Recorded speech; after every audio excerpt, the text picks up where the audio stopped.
Welcome to the Science of Ageless Living. I'm Dr. Ethan Hausman Marquise, Dr. Scientist, and the only peptide clinic physician in London with a published body of work specifically in this field. This is the Ageless Top 20 Peptides series.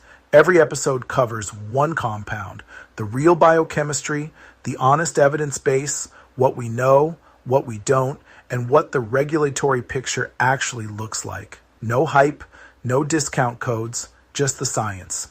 Today, Tesamorelin. If you know it at all, you probably know it as the FDA-approved GHRH peptide, which is true but reductive. The real story is more specific, more mechanistically elegant, and considerably better evidence than almost anything else we cover in this series. Tesamorelin is, by a wide margin, the most clinically validated synthetic peptide in the growth hormone axis.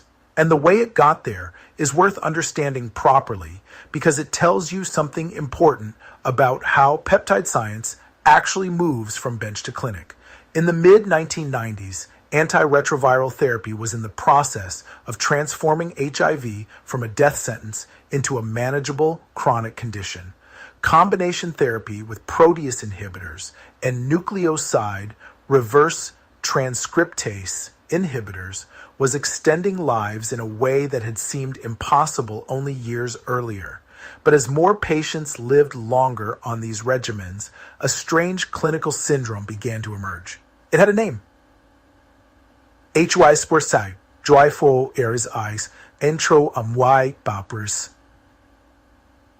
Associated lipodystrophy and a peculiar phenotype, dramatic accumulation of visceral adipose tissue in the abdomen accompanied by loss of subcutaneous fat in the limbs and face, dyslipidemia, insulin resistance, and a measurably altered hormonal profile.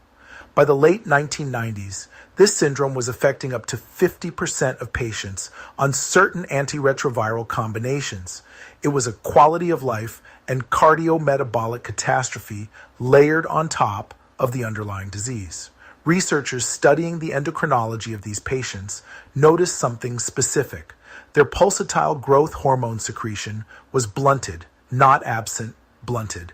The natural physiological GH pulse pattern that should occur overnight was dampened, and this pointed at growth hormone releasing hormone, GHRH, as a potential therapeutic lever. The logic was straightforward. If you could restore the GHRH signal pharmacologically, you might restore the pulsatile GH release pattern, and through it, the metabolic and body composition consequences of the syndrome. The problem was that native GHRH, the endogenous hormone, has a plasma half-life of about 7 minutes. Within seconds of release, it is cleaved by an enzyme called dipeptidyl peptidase IV, DPP-IV, at the second residue from the N-terminus. The cleavage inactivates the peptide. You could not give native GHRH as a therapeutic. By the time it reached its target receptor, most of the dose would already be gone. A small Canadian biotech called Theratechnologies, founded in Montreal in 1993, was working on this exact problem. Their solution was structurally elegant. They synthesized the full 44 amino acid GHRH sequence, not a truncated version, the full molecule, and conjugated a trans 3-hexanoic acid group to the N-terminus. That modification physically blocks DPP-IV access to the cleavage site. The compound retained full GHRH receptor activity, but its plasma half-life was extended to approximately 26 minutes, 4 times longer than native GHRH, enough to be clinically useful. They called the compound TH9507. We now know it as Tesamorelin, marketed as Agrifta. The clinical development program that followed is one of the most impressive in peptide science. 2 pivotal phase 3 trials, LiPo 010 and LiPo 023, randomized over 800 patients with HIV-associated lipodystrophy to Tesamorelin or placebo for 26 weeks, with extension phases out to 52 weeks. The primary endpoint was reduction in visceral adipose tissue measured by CT. The results showed a 15 to 18% reduction in visceral fat in the treatment arm. The effect was sustained over 52 weeks of continued treatment. Lipid profiles improved. IGF-1 rose into the upper end of the normal range without exceeding it. Safety was acceptable. In November 2010, the FDA granted approval.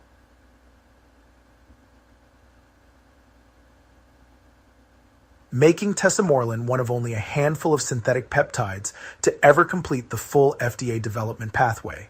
That approval, narrow as it is, HIV-associated lipodystrophy specifically, is the clinical anchor for everything we know about this compound in humans. So let's go through it properly. What Tesamorelin is, how it works at the molecular level, what the human data shows, and what the honest picture looks like for anyone using it outside the approved indication, which is most of how it's used today. First, the basics. Tesamorelin is a 44 amino acid peptide, identical in sequence to native human GHRH 144, with a single N-terminal modification. That trans-3-hexanoic acid group I mentioned, also written as trans-3-hexanoyl. Its molecular weight is approximately 5,136 Daltons, which puts it well above what most people think of when they hear peptide.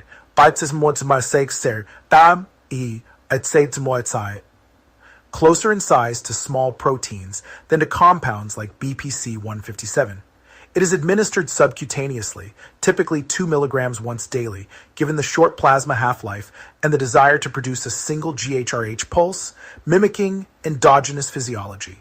The mode of administration matters. By dosing once daily, typically in the evening, you generate one robust GHRH pulse rather than continuous elevation.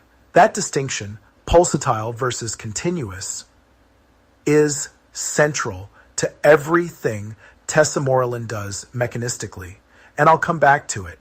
The compound binds with high affinity to the growth hormone-releasing hormone receptor, GHRHR, a class B1 G protein-coupled receptor expressed densely on the somatotroph cells of the anterior pituitary. Somatotrophs are the GH-producing cells.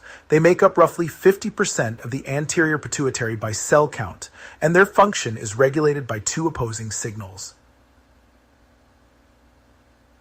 GHRH from the hypothalamus, which drives GH release, and somatostatin, also from the hypothalamus, which inhibits it. The interplay between these two signals generates the characteristic pulsatile pattern of GH secretion, with 5 to 10 major pulses occurring across each 24-hour period, the largest typically during deep sleep. When Tesamorelin binds GHRHR, the receptor undergoes a conformational change that activates the heterotrimeric G protein complex, primarily through gas. Gas activation drives adenylyl cyclase, which converts ATP to cyclic AMP. Cyclic AMP activates protein kinase A. Protein kinase A phosphorylates a series of intracellular substrates, most importantly, the proteins that govern GH, secretory granule trafficking, and exocytosis. The result is release of preformed GH from the somatotroph into the systemic circulation.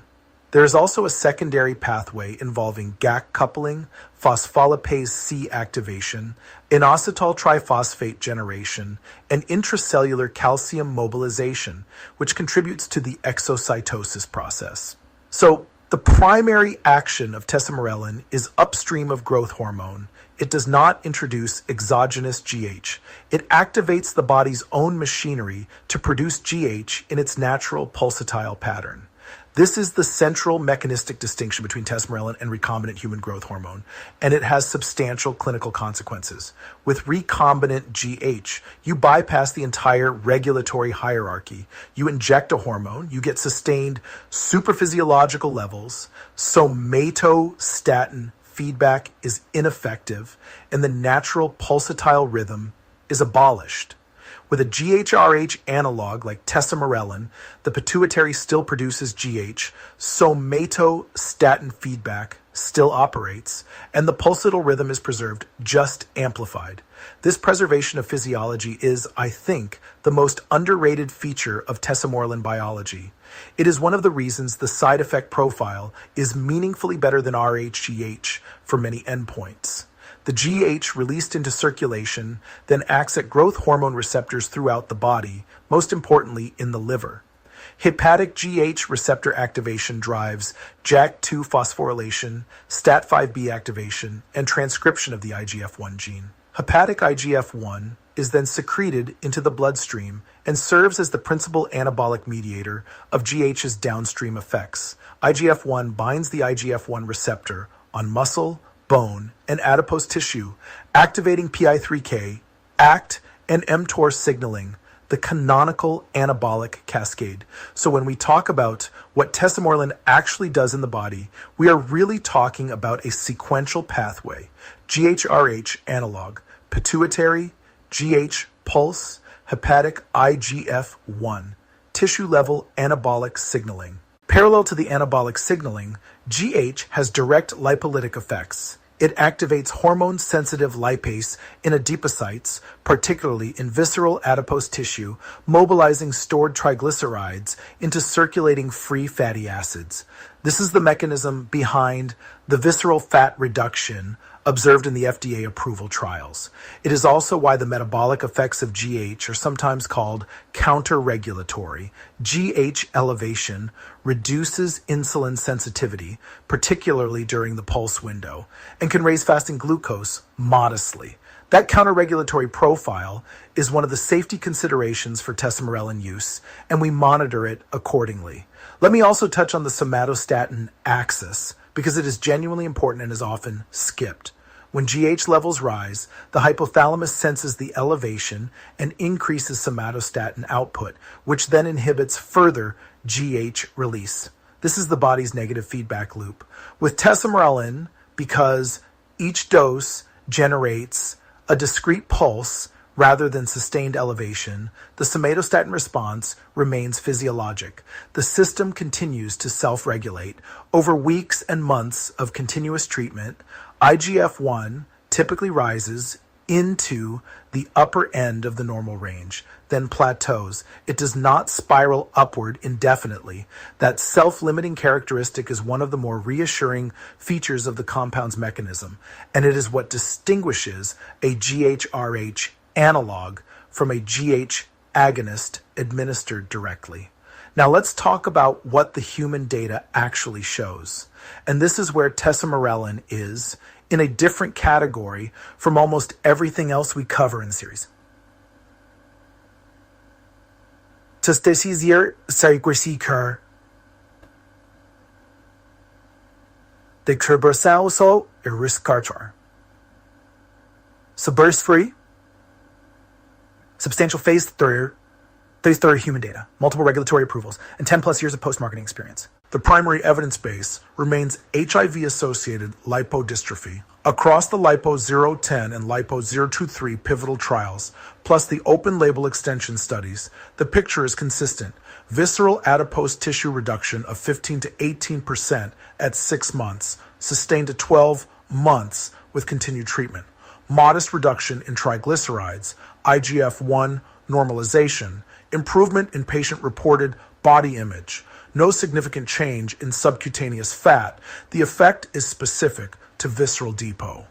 Glucose homeostasis is broadly preserved, though there is a small increase in fasting glucose in some patients that warrants monitoring. Side effects are generally tolerable, dominated by injection site reactions, occasional myalgia, peripheral edema in a subset of patients, and arthralgia. Hypersensitivity reactions are uncommon. The approval has held since 2010, and the compound remains on the market today. The more interesting recent data in the area where I think tesamorelin biology is actively evolving concerns non-alcoholic fatty liver disease, now renamed metabolic dysfunction-associated steatotic liver disease, or MASLD. This is a condition affecting upwards of 1 in 4 adults globally, characterized by hepatic triglyceride accumulation in the absence of significant alcohol intake. It is closely linked to insulin resistance and visceral obesity, and it is the leading cause of liver disease worldwide. There has been no licensed pharmacological treatment for MASLD for most of its history. That has only recently started to change. In 2019, a group at Harvard published a randomized controlled trial in The Lancet HIV examining tesamorelin in HIV patients with NAFLD. 61 patients with HIV and elevated hepatic fat were randomized to tesamorelin or placebo for 12 months. The primary endpoint was hepatic fat measured by MR spectroscopy. The treatment arm showed a significant reduction in liver fat. More importantly, a substantial subset of patients moved from steatosis above the diagnostic threshold to below it. Liver biopsy sub-studies suggested improvements in fibrosis markers as well. The mechanism is mechanistically coherent. GH directly suppresses hepatic lipogenesis through STAT5B mediated transcriptional effects, and IGF-1 improves systemic insulin sensitivity. The tesamorelin MASLD findings have prompted ongoing trials examining whether the effect extends beyond the HIV-associated population to MASLD in the general adult population. Those trials are ongoing as of 2026, and we should know more within the next 2 to 3 years. If positive, this would represent a meaningful extension of the tesamorelin evidence base. A second emerging area is cognitive function. HIV-associated neurocognitive disorder, HAND, affects a substantial fraction of long-term HIV survivors, and small studies have examined whether tesamorelin's GH axis effects translate to cognitive improvement. A 2018 study in JCI Insight reported that tesamorelin treatment in HIV patients with cognitive complaints showed measurable improvements on verbal memory testing, accompanied by changes in cerebrospinal fluid markers suggestive of reduced neuroinflammation. This is preliminary and the effect size was modest, but it is mechanistically interesting because it suggests the GHRH, GH, IGF-1 axis may have CNS-relevant effects beyond pure peripheral metabolism. Whether this extends to age-related cognitive decline in the general population is an open question and an area of legitimate research interest. A third area, and one that is particularly relevant to longevity practice, is sarcopenia and frailty in older adults. The GH-IGF-1 axis declines with age. Somatopause is a real and well-documented phenomenon, and the resulting loss of anabolic signaling is one of the contributing factors to age-related muscle loss. Several small studies have examined GHRH analogs, including tesamorelin, as potential interventions in this population. The data is mixed and the sample sizes are small, but there are signals of improved lean body mass, improved physical function, and modest improvements in body composition. A phase 2 trial published in JSEM in 2012 examined tesamorelin in healthy older adults and found significant increases in lean mass and reductions in visceral fat over 20 weeks with IGF-1 normalization. Cognitive function on a battery of tests also improved modestly. This is the kind of data that drives the interest in tesamorelin for healthy aging applications, though I want to be clear, these are exploratory studies, not pivotal trials, and tesamorelin is not approved for healthy aging in any jurisdiction. I want to spend a moment on the off-label use question because it is genuinely important and where most patient interest concentrates. Tesamorelin is FDA approved for one indication, reduction of excess abdominal fat in HIV patients with lipodystrophy. It is widely available through compounding pharmacies in the US, and it is increasingly accessed in private wellness and longevity practice for purposes the FDA has not evaluated: visceral fat reduction in non-HIV individuals, body composition optimization, sleep architecture improvement, and general anti-aging intent. The mechanistic rationale for these uses is reasonable. The compound clearly works on the GH axis. The GH axis is implicated in body composition and metabolic health, and the safety data from the HIV population is the most robust we have for any GHRH analog. But there is a meaningful gap between mechanistic plausibility and demonstrated efficacy in a non-HIV population, and patients deserve to know that gap exists. Anyone using tesamorelin for general body composition or longevity purposes is doing so on the basis of strong mechanistic rationale and excellent safety data in an adjacent population, not on the basis of pivotal trial evidence in their specific demographic. The safety considerations matter here. GH axis stimulation has counter-regulatory effects on glucose. Patients with frank diabetes or significant insulin resistance need careful monitoring. Patients with active malignancy should not use GH axis compounds because IGF-1 elevation is mitogenic and the precautionary principle applies. Patients with pituitary disease, including pituitary tumors, need specialist evaluation before any GHRH analog is administered. Fluid retention and joint pain are real and dose-dependent, and there is the practical issue that sustained suprahypothalamic stimulation through long-term GHRH analog use has not been studied for periods beyond about a year, so chronic use carries a degree of uncertainty about long-term effects on the GH axis and on metabolic parameters. So, where does this leave Tesamorelin in 2026? The honest assessment: it is the most clinically validated synthetic peptide in the GH axis, FDA approved through a full development pathway with 2 pivotal phase 3 trials, 15 years of post-marketing experience, and a defined safety profile. The mechanism is well characterized and physiologically elegant. It preserves pulsatile GH release and somatostatin feedback in a way that distinguishes it cleanly from exogenous GH administration. The DPP-IV resistant N-terminal modification is the kind of structural innovation that allowed an entire pharmacology to become clinically practical. The evidence base in HIV-associated lipodystrophy is robust. The emerging MASLD data is genuinely promising and may extend the clinical reach of the compound substantially over the next few years. The cognitive and sarcopenia data is exploratory but mechanistically coherent. What we do not have, and should be honest about, is large-scale RCT evidence in healthy adults for the anti-aging and body composition applications that drive most current off-label interest. We do not have long-term safety data beyond about 12 months in any population.